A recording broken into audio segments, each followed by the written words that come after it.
Next, from the Grassy Knoll, a terrifying look into the Orwellian world of brainwashing, disinformation, and ultimately control over you.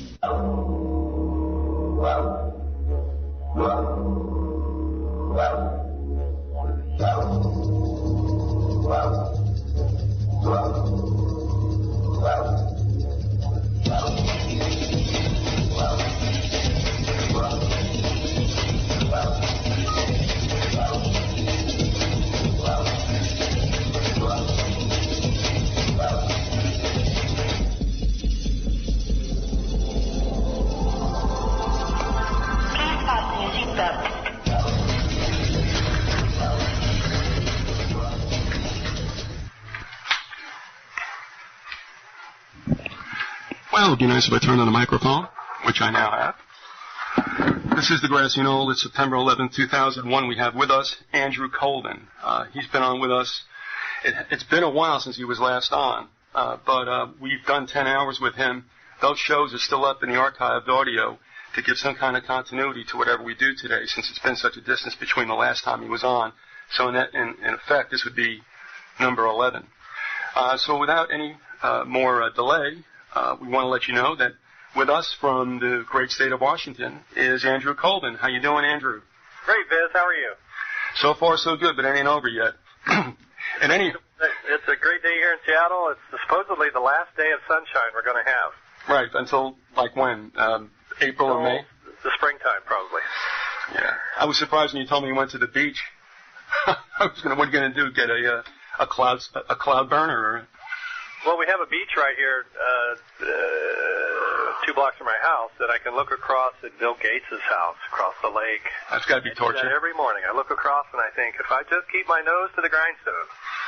Someday all this can be yours. And if I build a time machine and go back in time and make my mother vice president at IBM and invent a small computer and get that in the pipeline, then I can be the richest man in the world. Yes, but I don't want to be that industrious.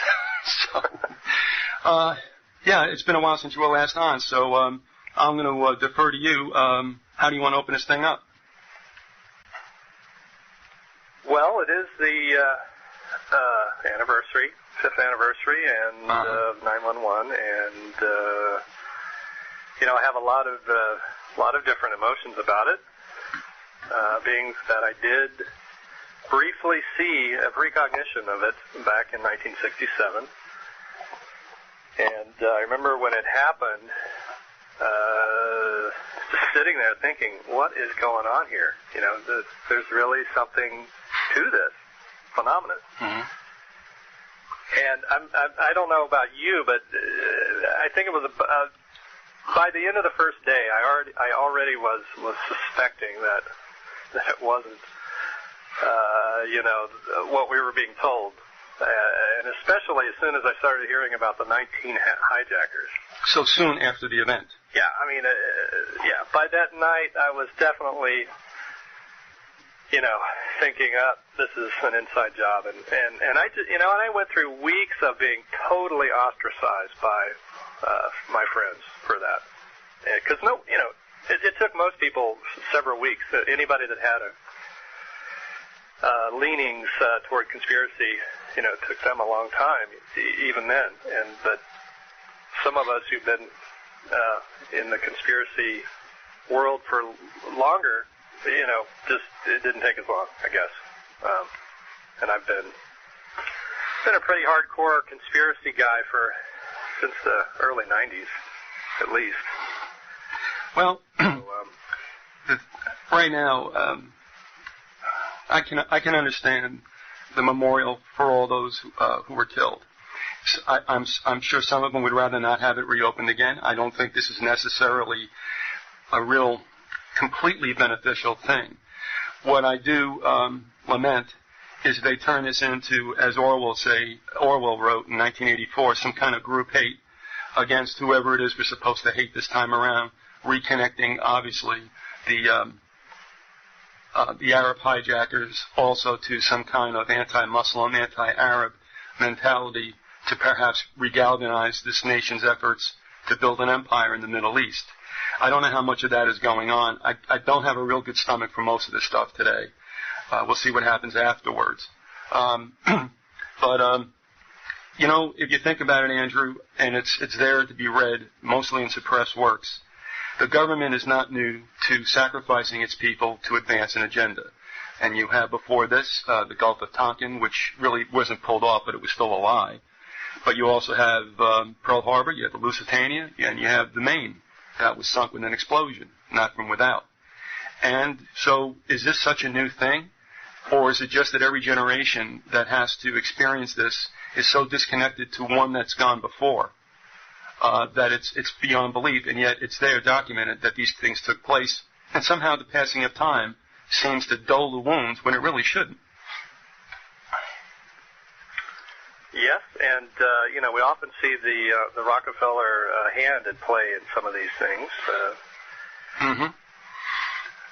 They've been blamed for everything from starting World War II to the 9/11 attacks. I mean, because they were the movers and shakers behind the building of the buildings. Well, you know, the recent things that have gone on here in the last week are really, in the media, are just sad. You know, and I knew it was coming. You know, the 911 Truth Movement had its day about a month ago, and you know, prior to the whole corporate media onslaught that we're getting now. You know, you had that little window, and everyone was, Fetzer was out there. And then he gets slammed. Fetzer gets sort of drug raked across the coals on Air America, progressive stations like that. Pretty amazing that they would, you know, do that. But then as we get closer to the event today, we have. And it's almost, if you've ever worked in a corporation, you know how they do these things. It's like a cyclical program of reinforcement, especially at the first of the year. You get them, and then at various points in the cycle, and of course, you know, they start coming in with their. It's a total onslaught from different sources at once. As we got closer to this, with some of the talk about Islamo-fascists. So here we have the perpetrators coming up with a blame game thing to, you know, basically blame us or blame someone else for something they did. And it's always about 180 degrees from reality. You know, it's a complete lie that Islamic folks are fascists. I mean, I mean, just on the face of it, unless they've changed the meaning of fascism, and they have. You know, the meaning of fascism has changed slowly in the dictionaries over the last 25 years. But the idea of, who's an Islamo-fascist? I mean, who would that be? The Bin Laden family, maybe? It's just because they really are corporate. But other than that, I mean, the Islamic world is pretty underdeveloped. Well, you know, not in the big cities, but you know, in general, there's just a lot of poverty over there, and so it's kind of crazy to be calling them fascist. Right. Well, I mean, it served their purposes, the media's purposes at this time, to say those kinds of things. Listen, the leadership of the Middle Eastern states, just as this country and European countries, they're all corrupt.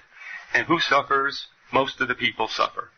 And as you said, there's a greater dichotomy, I think, over in the Middle Eastern states because of the disparity, obviously, in classes. But still in all, I mean, they're in misery to their own government as well. I mean, you have to be in such misery that nihilism seems like a good idea. I mean, you can only blow yourself up once. And to drive people to something like that, I mean, they got to be pretty desperate, despite whatever lies they think, you know. In respect to your religious views, let me just say, I don't think there's a whole bunch of virgins waiting for them when they get to heaven, but that's besides the point. Couple things. One, do not feel sorry for the Rockefellers, and the reason why we talk about this with Andrew is because he did a lot of his work, and actually what's central to the Mothman is the state of West Virginia, which has been Rockefeller land for quite some time, and some interesting things do go on there. But here's a quote from David Rockefeller in his own memoirs. I'll give you the short version. This is Rockefeller. Some even believe we are part of a secret cabal working against the best interests of the United States, characterizing my family and me as, quote, internationalists, and of conspiring with others around the world to build a more integrated, global, political, and economic structure. One world, if you will. If that's the charge, I stand guilty, and I am proud of it. And in the paperback edition, that is on page 405. David Rockefeller from 2002. So the thing is, from his own mouth comes the proceedings of his heart. And that's where they're at. And that's what this is all about. This tarot card is being played around the world because it's just the greatest thing. It's like a ghost. It can be anywhere at any time. Doesn't even have to perpetrate anything. Just threaten it. And more freedoms are being taken away from us. It is the perfect plan. It's been implemented throughout the centuries. But now it's been ratcheted up and intensified to a new level. So, and I mean, you got Charlie Manson believing in it. You know, for in a recent interview, he stated that we really need a one-world government. Charlie, Jesus. And of course, you know, this is one of my theories is that he was programmed by, you know, that cabal, if you will, early on, and he picked up a lot of those, you know, Nazi ideas, and the global thing goes along with that.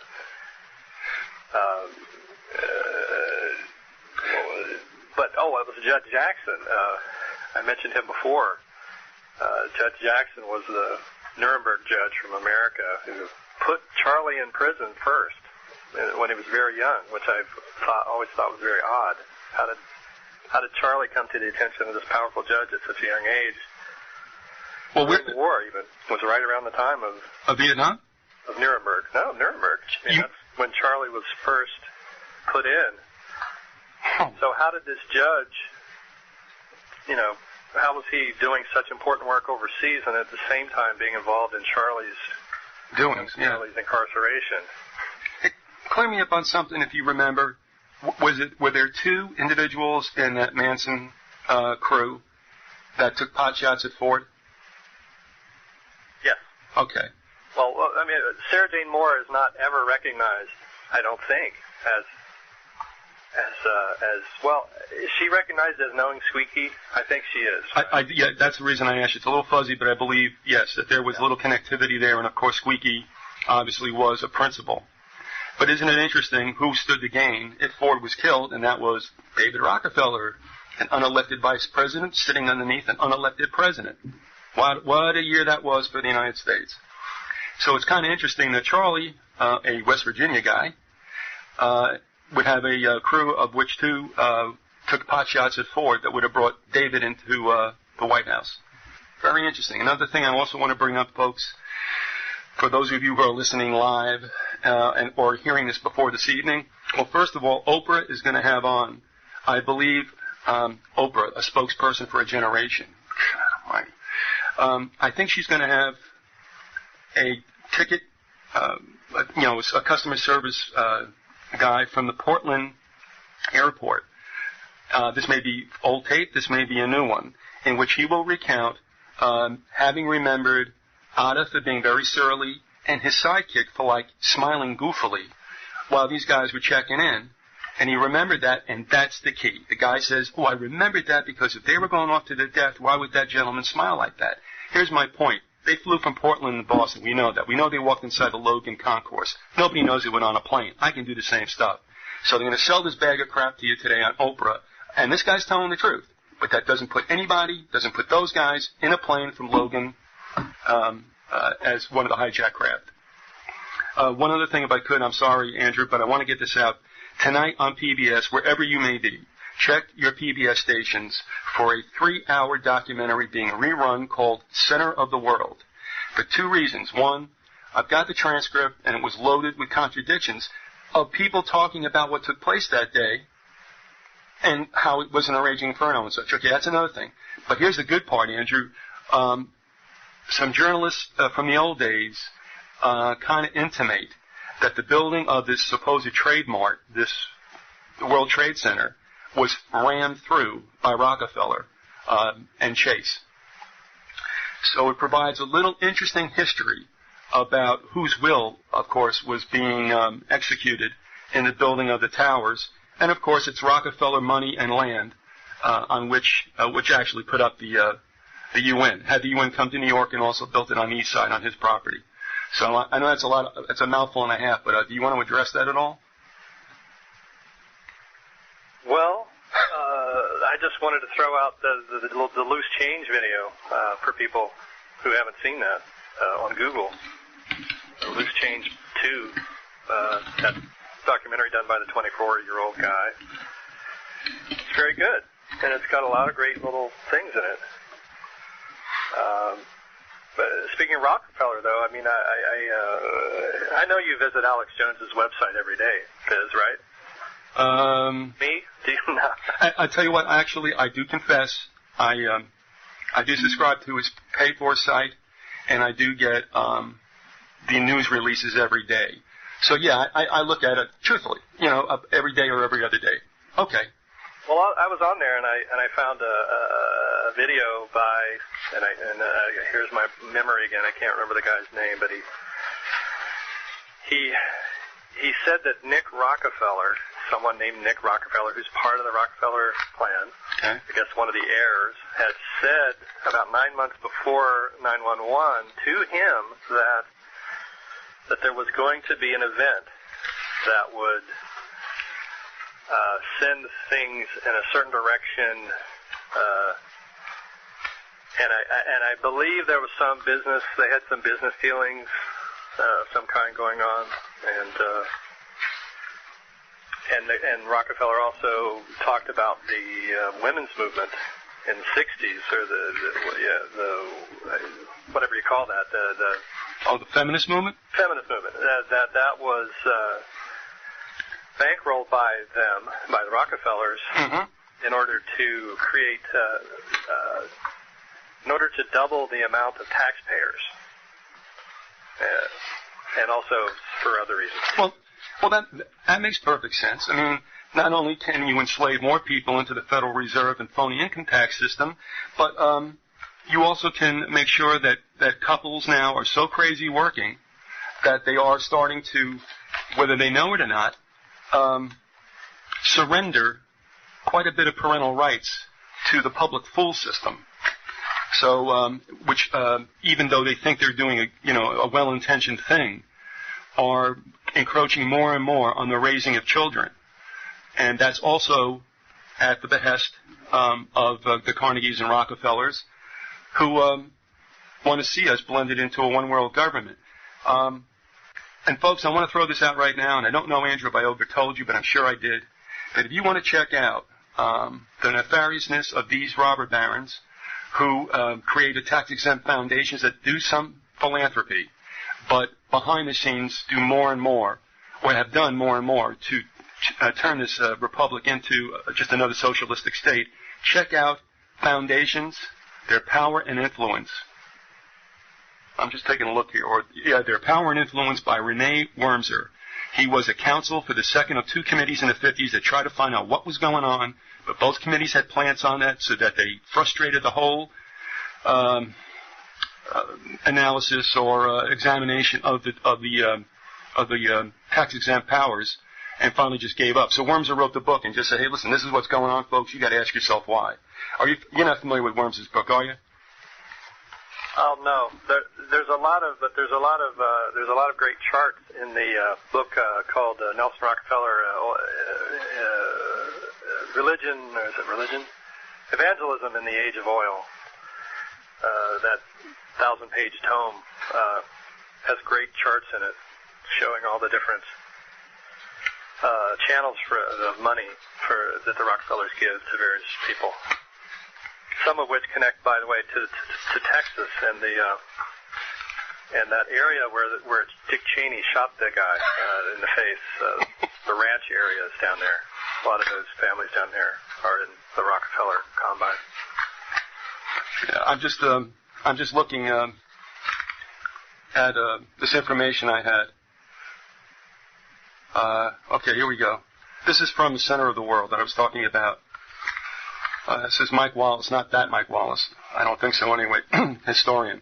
The idea was to have a trademark here that by setting up big exhibit centers and inviting people from around the world to come and see their goods and their wares it would further the interests of a growing world trade. And with that in mind, the state legislature assigned to Winthrop Aldrich, the head of Chase Bank, a World Trade Center organization. Understand that the Aldriches and the Rockefellers are joined by marriage. Yeah. Also, Kenneth T. Jackson. Everyone knows that Chase Bank may be the most powerful bank in the world. David Rockefeller might be the second most powerful person in the United States after the president. Nah, you can turn that around. They're putting their bets in Lower Manhattan, saying Lower Manhattan either has to be revitalized or rejuvenated, or it's going to enter into a period of terminal decline. So I can remember this because of my age and because I grew up across the river and I had all the New York dailies. There were a lot of people that were opposed to this monstrosity as just that. So it wasn't everybody's idea, of a good thing way back when. So, and again, I might be wrong. That PBS special might have run last night. It may run again tonight. Check your local listings. But as I'm paging through this and you can hear me, I do have the transcript of it. I want to remind everybody right now, too, you're listening to the Grassy Knoll. We have with us Andrew Colvin. His website is andycolvin.com, and we've strayed a bit from what we usually talk about. But, Andrew, what's going on the website? And I think you got some books that are about to come out. Is that correct? Yeah. Can I say one thing before I forget? Oh, yeah. Go ahead and then do some business. Sure. Yeah, the World Trade Center thing. It makes you wonder about the JFK assassination, the connections there with Clay Shaw and the World Trade Mart in New Orleans. Very good. And also the World Trade Center in Italy that was being used as a major CIA spying center. Mm-hmm. So just wanted to say that before I forgot it. But yeah, the book Eye of the Garuda is finished. However, and this is something interesting, a page disappeared from it somehow, from the file. All right, now are we dealing with like a Word doc that was sent out? I'm kind of getting back to my Microsoft rant. I'm on a anti-Microsoft rant, tirade these days.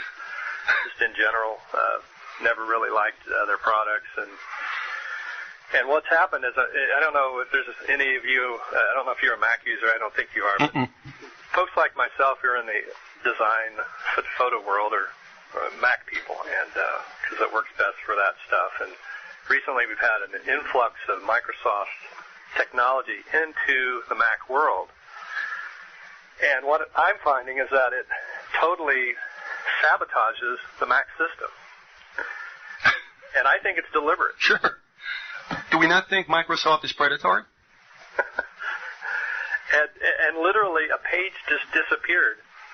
All the problems that, we've talked about this book, it's been about 6 months now, actually. It's been, such a battle to get this thing finished because of these weird problems, and I had the designer who basically took off after 3 months, didn't do anything, and that whole story is kind of weird because he started dating a Russian woman. Did I mention this before? Russian lady who started dating him. And this is, so she's dating him, blah, blah, blah. And then he ends up moving to China. And so I had to get a new designer and start over from scratch. Well, then I found out later that this woman he had been dating knows my niece, who's a Mothman witness back in West Virginia. And she knew all about me. Before, and I met her at a social outing, and she didn't mention any of this stuff. She didn't mention all the stuff she knew about Mothman, or she basically, didn't even talk to me. Was that part of your social event before you found about this, or was this after you found out about her knowledge? I did not know at that time. It was definitely after. Yeah, I didn't know yet. Okay. I found out really soon after that. So I didn't think to spice it up with some questions or whatever. Or to try to draw her out, yeah. But, new designer, books had tremendous problems with this software that was designed with a Microsoft platform. It wasn't an actual Microsoft product, but it was designed like a Microsoft product is, which is very different than Mac products. And so all these problems, couldn't find things that were in there. The Microsoft programs for making a book couldn't find the images, even though they were right there. It was literally just something neither one of us could figure out. the project imploded at one point because we were arguing about, blaming, what's going on here. Nobody can figure it out. And it's sure enough, it's just a bug of some kind that no one can explain.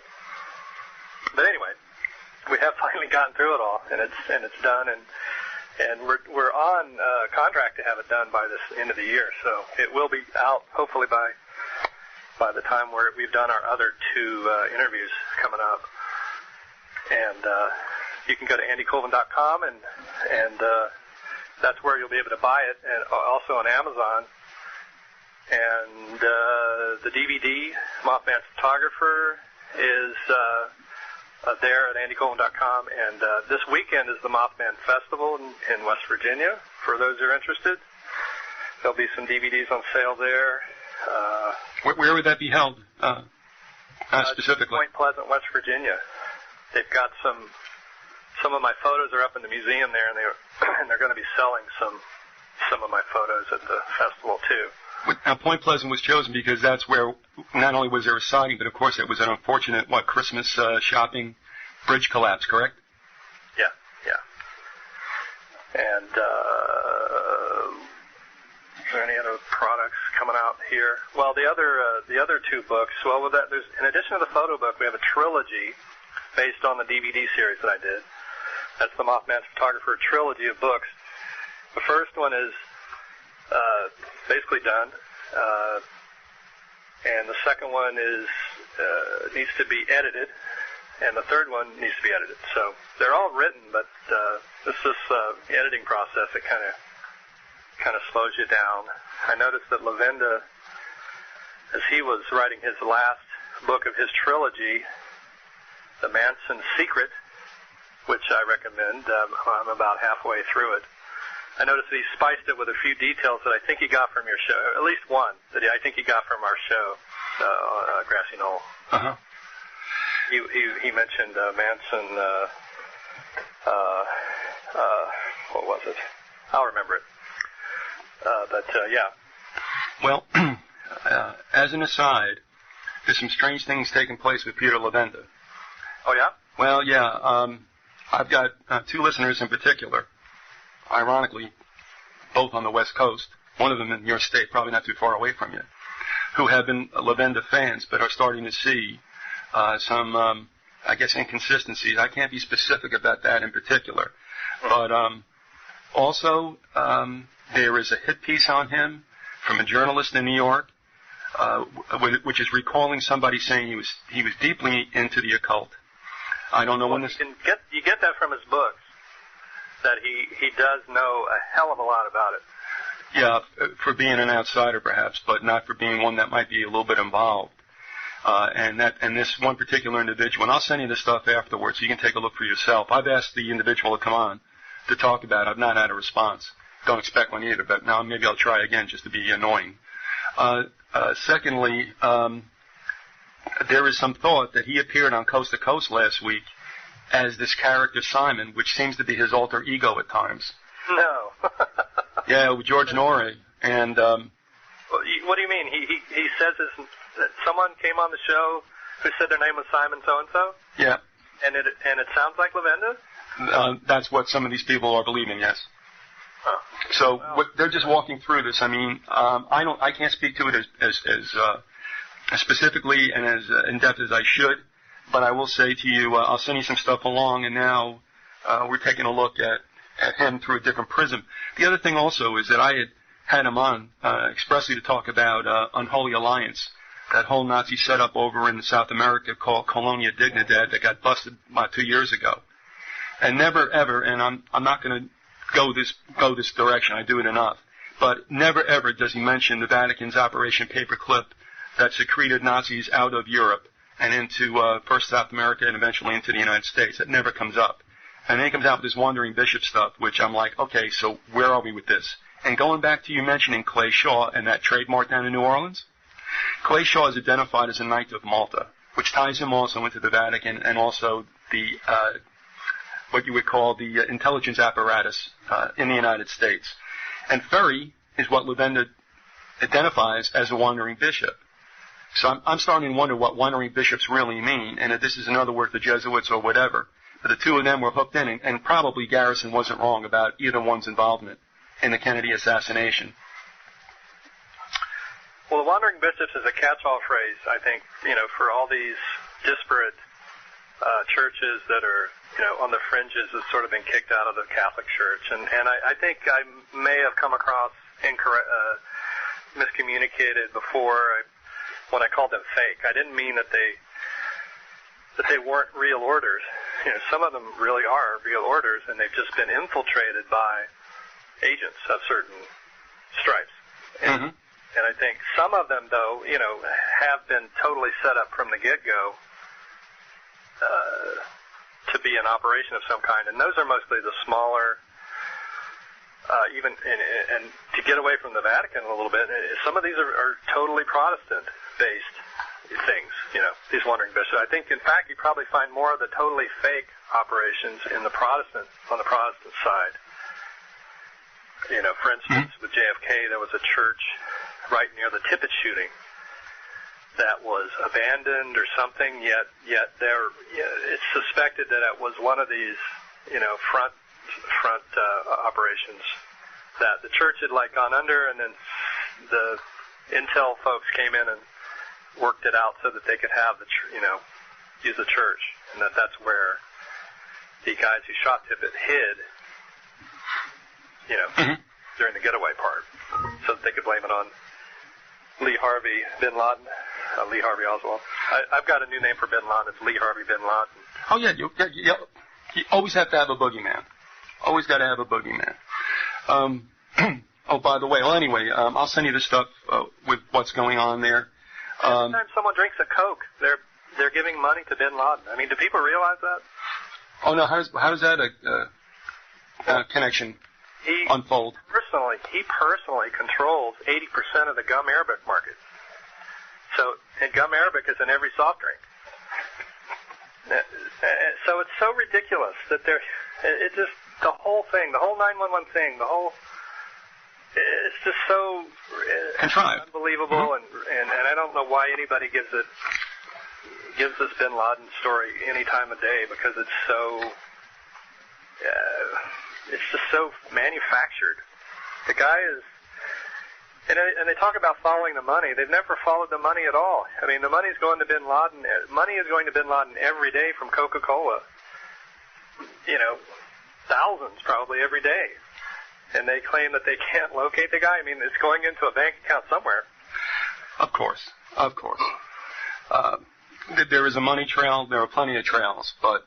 And, the thing that bothers me about what we hear, especially because of what today is and what's been leading up to it, is that, the news story about how it wasn't true that Saddam had any connections with Bin Laden and Al-Qaeda. And they go, well, it's a lot of bad intel. And this is where people are going to have to stop and now finally get it, that how many times can we have bad intel? It's not bad intel. It's just outright lies. That's it. It isn't bad intel. It's lies. Yeah. Who was the spokesman for that? It's Rockefeller. He was on the news yesterday talking about that bad intel. And you notice that they don't go after him. The right-wing media doesn't go after him. No. No, absolutely not. And the thing is, this guy's got his hand in the Trilateralist Commission, the Council on Foreign Relations, you name it, and, he's in it. And Gaylord Ross has... Galen Ross, has a great video. It isn't real smooth, but it shows all these clips through the late 90s of David Rockefeller. With these groups, these ad hoc groups, I didn't even know existed.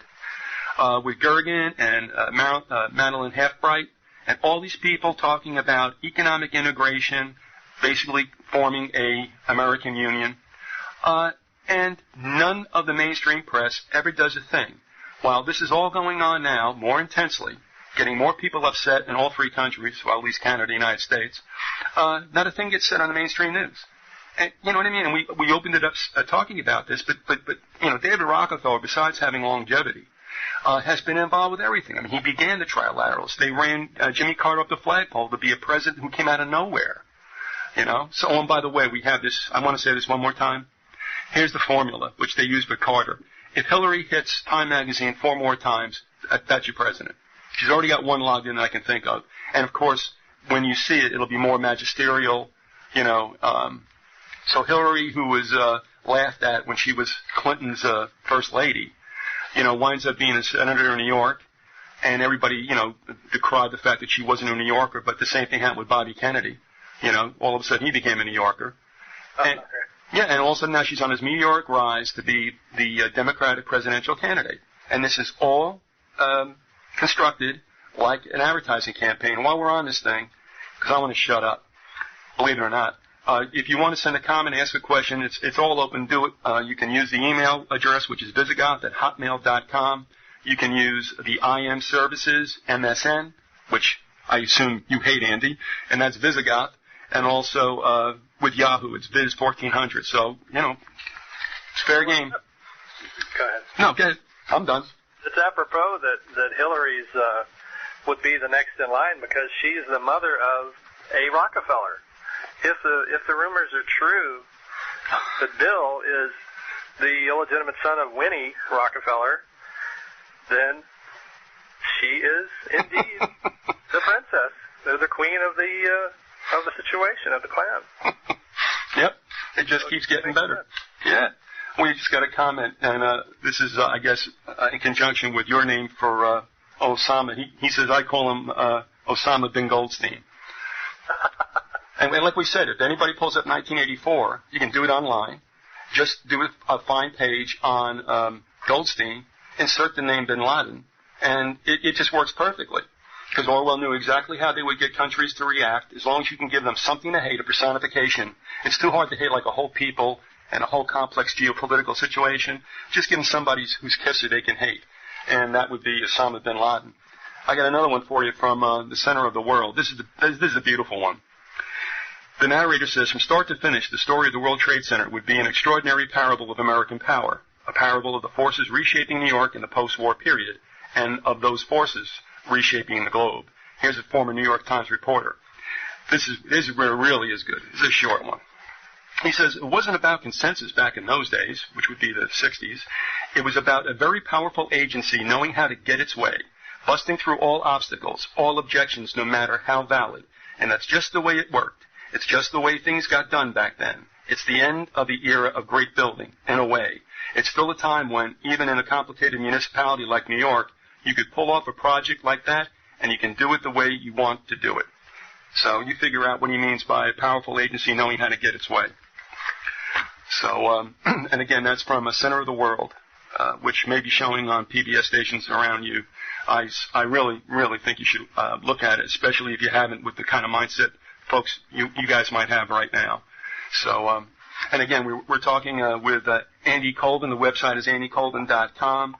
There are 10 shows up on the archived audio in which he recounts a lot of strange things and also a lot of continuum with West Virginia, Rockefellers, as we said, the intelligence apparatus in this country, and many, many tentacles, almost so many that, I mean, it's a lot of people who listen to those shows, Andy, were like, you know, there's so many places and tributaries to chase things down. It's really uncanny.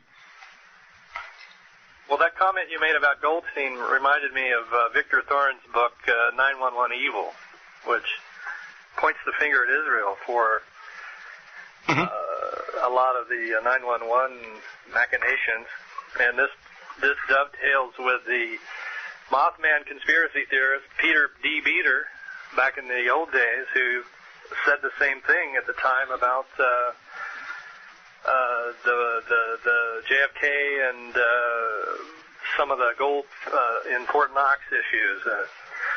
He was forever talking about the Israeli-Russian axis, which ties into the Rockefellers because the Rockefellers have such a presence in Russia and had one for, ever since the revolution, really.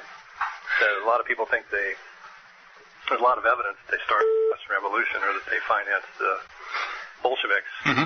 Oh, yeah. By the way, that's I have to laugh. The author John Clark is calling me, forgetting for the second time that I'm on the air from 11 to noon. What's What's that? We've had on an author, John Clark, out of Vermont. Did an expose on Bush called Christian Words on Christian Actions. And so you heard, I would believe, on your end, a little interruption in the phone conversation, which means somebody's trying to call me. And I took a look in the display, and this is John Clark, whom I already said, John, I'm on between 11 and noon, so don't call. What am I missing here? Well, his name reminds me of John Michael Carr. Isn't that the name of the guy that was that swooped in to give a mind-controlled confession to the right. Murder? Well, it's because of my Jersey accent. This author's name is Clark, K-L-A-R. But yeah, I'm glad you mentioned that, because what was that about? Well, that was obviously about, and I said at the time that I thought it was as brilliant as the James Earl Ray obfuscation by the Heaven's Gate cult, that you have the Bush defeat on FISA. Federal judge says you can't do this anymore. You can't spy on people from West Virginia anymore, President Bush. And John Michael Carr steps forward to admit to killing the daughter of a Miss West Virginia. Mm-hmm. And that same day, they shut down the airport in West Virginia with a fake bomb scare. That's right. All that's in West Virginia. But the funny thing about John Michael Carr, in addition to his totally looking like he's mind controlled, is his name. John Carr, Michael Carr were the brothers that were controlling Berkowitz, or were henchmen along with Son of Sam. Oh. Remember that story? That part of the story? No, not that part. No, I mean, I was... It's one of those name game things that you run across. A correspondence, if you will. And the good thing about Lavinda is, getting back to him for a second, is he Sure. really explains things well in terms of the occult. For people that don't know the occult, I mean, we can criticize him maybe for being too deeply into it, whatever, but he does know it and he's willing to talk about it. And correspondences, of course, are very similar to synchronicities and very similar to coincidences. And it's all about how you perceive them. I think a lot of people dismiss them completely simply because they're not definitive. A correspondence is just that. It's a link, but it's not necessarily a total blame or a total guilt. It's a link. And this name game thing that you find in the Mothman phenomenon so much is like that. They're literally just occult correspondences that have a long history, going back into the Masonic days and the Rosicrucians and so forth. They all understand what that is about, and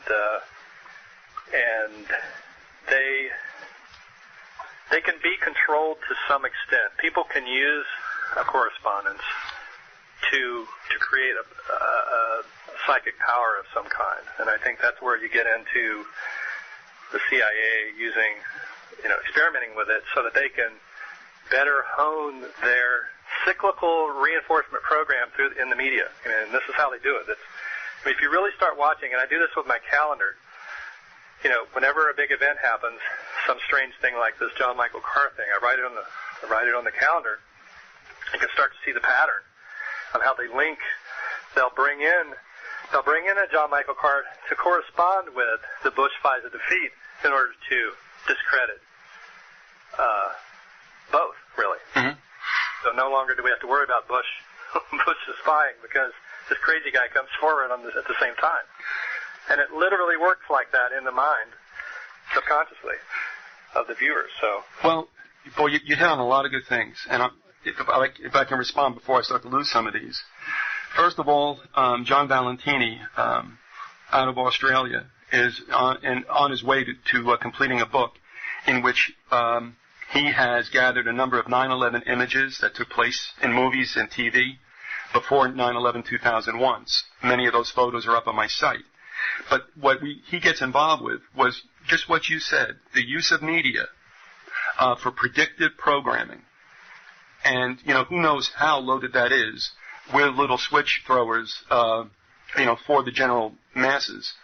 Another thing is Al Neal from West Virginia has been on the show 3 times. I'd like to have him back again, but he's the first one that really discussed on the program Dr. Peter Beater. That's B as in boy, E-T-E-R.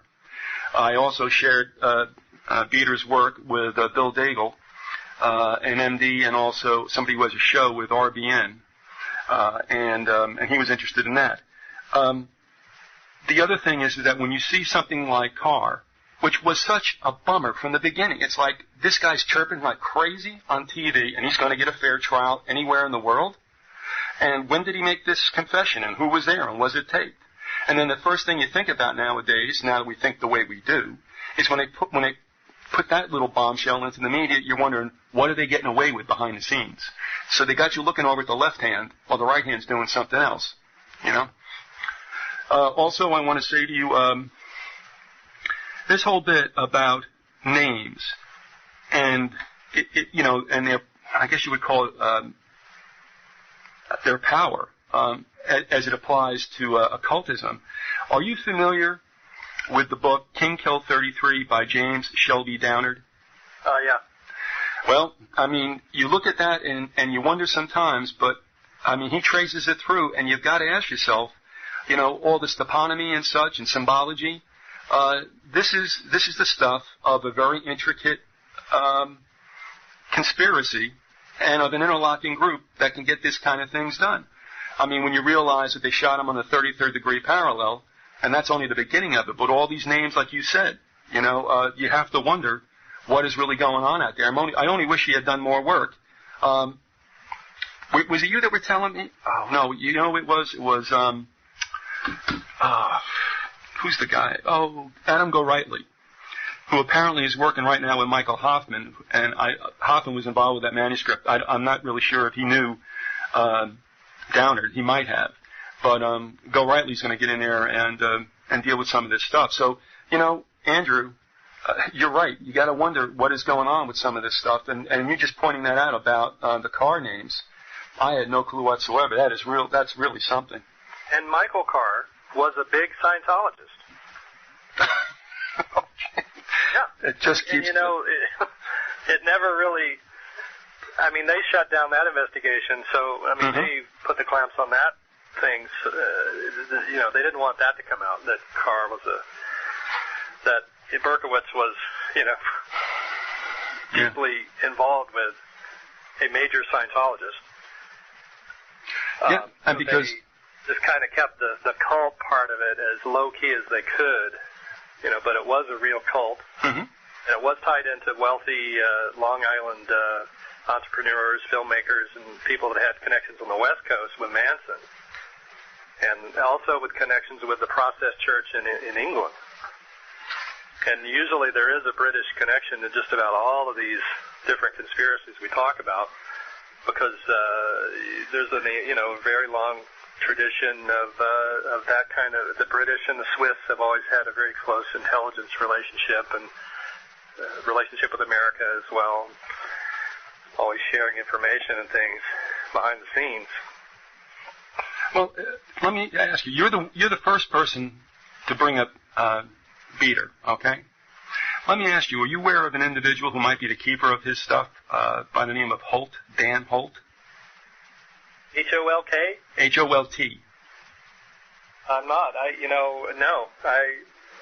That's an interesting. That would be a great project for someone to try to get more of Beater's files or whatever. But he put out a lot, so I imagine. Well, who knows? Who knows if he put out everything he had, or if he held a lot back? But he certainly put out a ton of stuff in terms of audio tapes. Well, I called him up, Holt. I spoke to his wife, and I said, would you just ask your husband to consider coming on the show? And I said, do you have an email address to which I can send him some show information and stuff? And she said, sure. Everything was amiable, and I sent him one email and got no response. And I sent him a second email, and I've got no response. So, I don't know. Whenever you don't get a response, you kind of take that as a no. Sometimes you don't know with the way things work. I mean, email's not infallible, even if you don't get a bounce back. But it was just curious because a listener had said, gee, that'd be really interesting, and I agreed. And I mean, I could have talked to them on the phone, but I hate to pin people down when you don't know them and they don't know you to get them to commit to a show. You know what I mean? They have no idea about me. So maybe went to the website and got turned off. I have no idea. But I would have liked to have heard what he had to say about Peter. Speaking of lost emails. Yes. We already had someone was on your show with me, and but I had another great one. That, you know, and some people were when they heard this story, they were like, "Oh, it's terrible, Andy," but then they realized, you know, it's not so bad. Basically, what happened was when I came on your show, I know on the first show we barely mentioned the Rockefellers, and then somewhere along maybe episode 5 or something, we really started talking about them.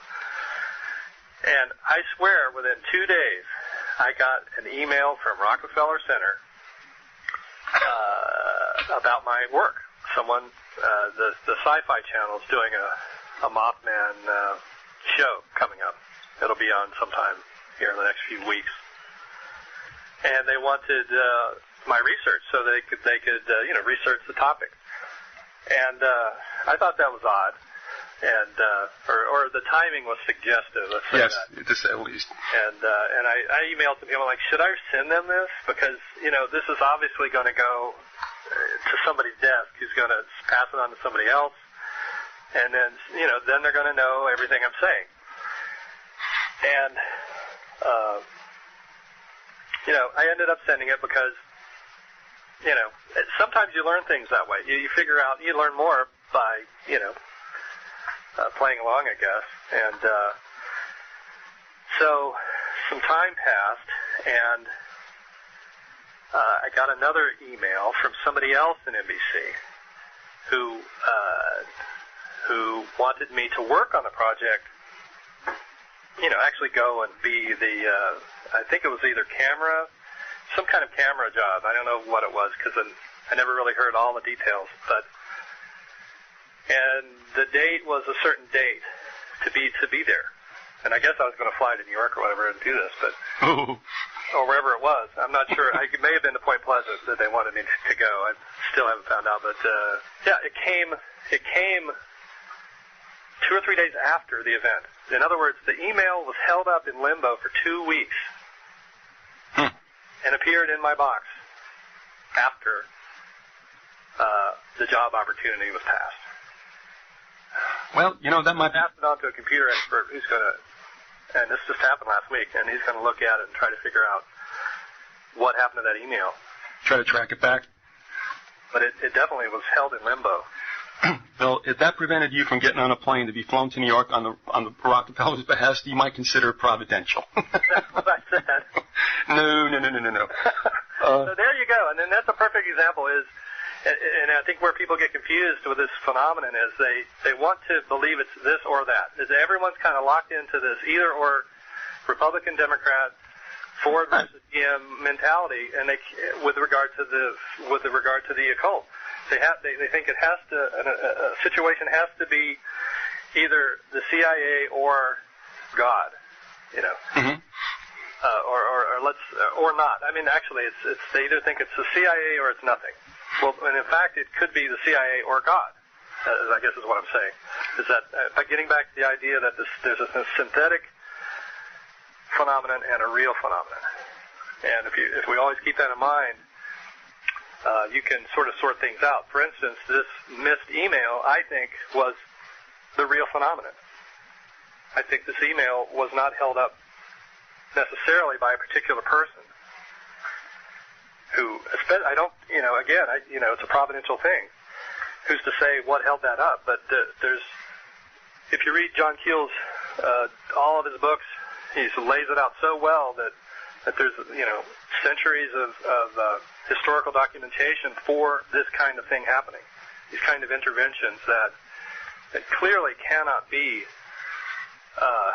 the direct work of humans. Now, they might be indirectly affected by humans, like someone like Aleister Crowley, who would do rituals designed to create a situation where the real forces of nature would work in his behalf. Mm-hmm. So, I just urge everyone to be discerning, and how they view it. To try not to fall into limited traps, if you will. Mm-hmm. Think about it. I get an email I want to read to you. The individual says, I am grinning from ear to ear to hear you compare this 9/11 frenzy to Orwell's Hate Week. I just finished 1984 last night. I was gleefully shouting Hate Week when watching the news, and my wife must have thought I was crazy. She isn't quite there yet. What, crazy or with you? Okay. For anyone, quote, unplugged, 9/11 is a time where I have to just keep my mouth shut. As for 1984, I consumed it like life-giving water over the weekend. After the Bible, I feel it may be the most important book I ever read. In other news, a friend of mine went to a Patriots football game this weekend, and he was telling me that they were standing in line to enter the stadium, and a B-2 stealth bomber did a low fly over the stadium. I guess it was some sort of, quote, tribute to 9/11. I can't believe it, how much money it must have cost to get one of those things off the ground. So just want to throw that out there. And, well, you know, I keep thinking back to, Shakespeare's line in Hamlet. It says, there are more things in heaven and earth, Horatio, than are dreamt of in your philosophy. Crowley and these characters, we're told that it's fictitious and that magic's not real. Well, I'll tell you what, it is real, and it has to be respected. And I think you cannot discount the amount of evil that's out there. But like you said, you have to be discerning and try to find out the truth and what is really turning out to be a morass everywhere. So, hey, Andy, we got to run, but I want to, one more time, would you please give us the website and what they can look for as far as the books? Oh, yeah, andycolvin.com. Eye of the Garuda photo book coming out. Really shooting for Halloween, I think, is what we're shooting for. Great. Yeah. Okay. Good. Mothman's Photographer DVD, soon to be in written form for folks. There's also a soundtrack album to the DVD, and other things there at the site. All right. Well, listen, it's always interesting, and next time around, and I know the time constraints that you have to work with, but either we'll get you on soon after the book's releases, or you let me know when you get a hold, and we'll pick up the trail also of the Mothman, okay? All right. All right, listen, thanks very much for being with us, and we'll talk soon. Thank you, Andy. Thanks, Ed.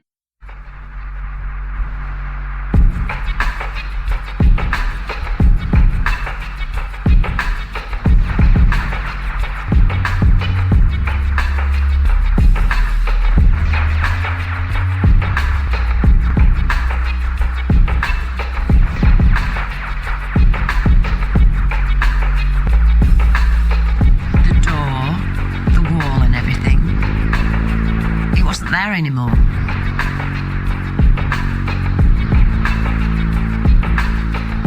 The door, the wall and everything. She could see through the door.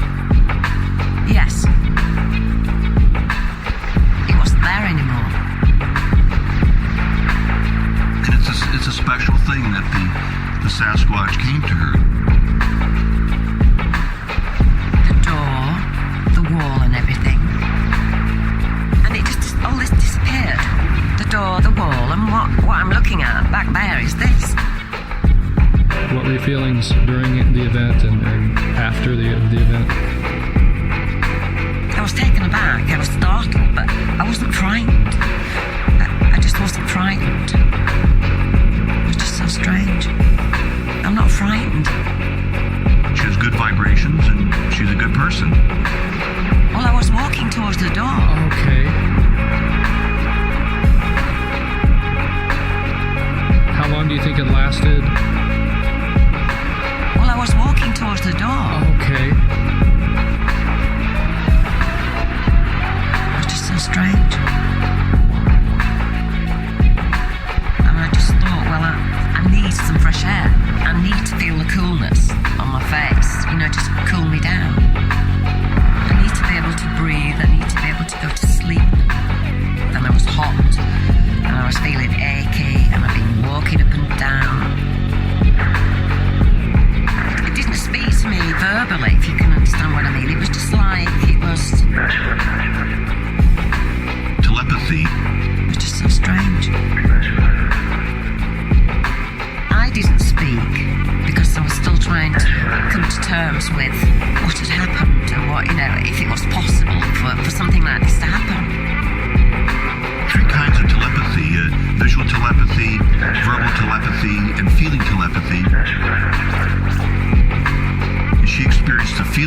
telepathy and the visual.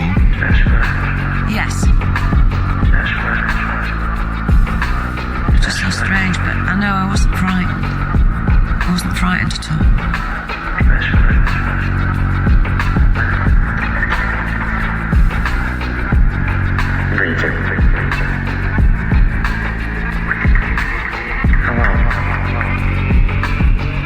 The Sasquatch are psychic.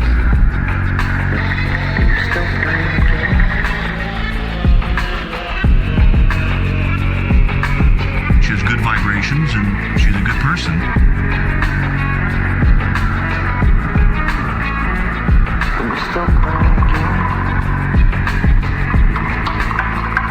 Of course, I should reach DEFCON 1 and launch my missiles in 28 hours.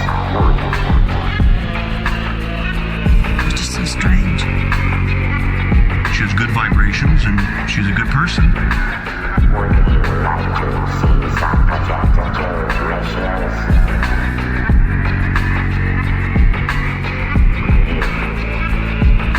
Would you like to see some projector to ratios? The Sasquatch will psychically or telepathically contact you. Would you like to see some projector to ratios? I'm not frightened.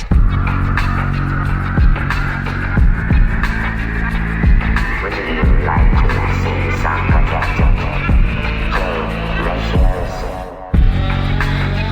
She experienced the feeling, telepathy, and the visual. Would you like to see some projector to ratios? I'm not frightened.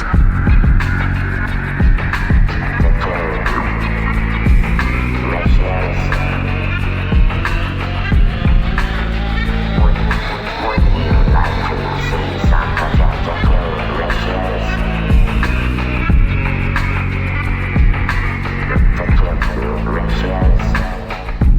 It's just so strange. 59% of the housing destroyed. 72 million people dead. Is this game or is it real?